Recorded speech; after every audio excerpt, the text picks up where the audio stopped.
ইমন বার্ষিক পরীক্ষার ফলাফল বিশ্লেষণ করতে গিয়ে দেখলো বাংলা, ইংরেজি ও আইসিটি বিষয়ে সে যথাক্রমে 5C হেক্সাডেসিবেল, 123 অক্টাল এবং 77 ডেসিবেলে নাম্বার পেয়েছে। ইউনিভার্সাল গেট কি?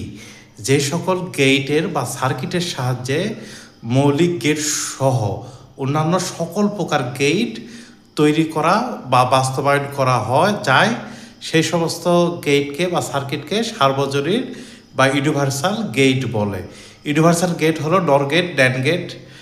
17 এর পরের সংখ্যাটি 20 ব্যাখ্যা করো। 17 অক্টাল, এর পরের সংখ্যাটি 1 যোগ করলেই পাওয়া যাবে, তাহলে 7 আর 1 যোগ করলে 8 হয়। যেহেতু এটা 8 ভিত্তিক, অক্টাল ভিত্তিক, তাই 8 - 8 বেসের সাথে বিয়োগ হওয়ার কারণে 8 - 8 0 হয়, হাতে থাকে 1।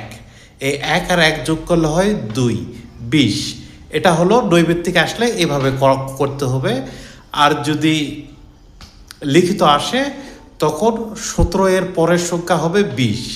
এটি প্রমাণ করার জন্য 17 অক্টালকে প্রথমে ডেসিবেলে রূপান্তর করতে হবে।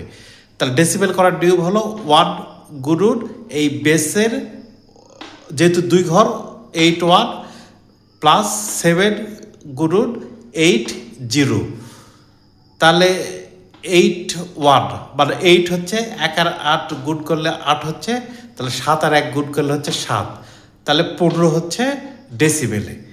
এখন 15 ডেসিমেলের পরবর্তী ডেসিমেল সংখ্যা হলো 1 যোগ করলে হয় 16। তাহলে 16 ডেসিবেলকে অক্টালে রূপান্তর করার জন্য 8 দিয়ে ভাগ দিতে হবে। 8 দিয়ে উৎপাদক করলে 8 দুগুণে 16, ভাগশেষ 0। তারপর 8 দিয়ে 2 ভাগ করলে ভাগফল হয় 0 আর ভাগশেষ থাকে 2। এই জন্য এই নিচ থেকে উপরে মোস্ট সিগনিফিকেন্ট বিট থেকে লেস সিগনিফিকেন্ট বিট হলো 20। তাহলে 17 এর পরের সংখ্যা হবে 20 অক্টালে।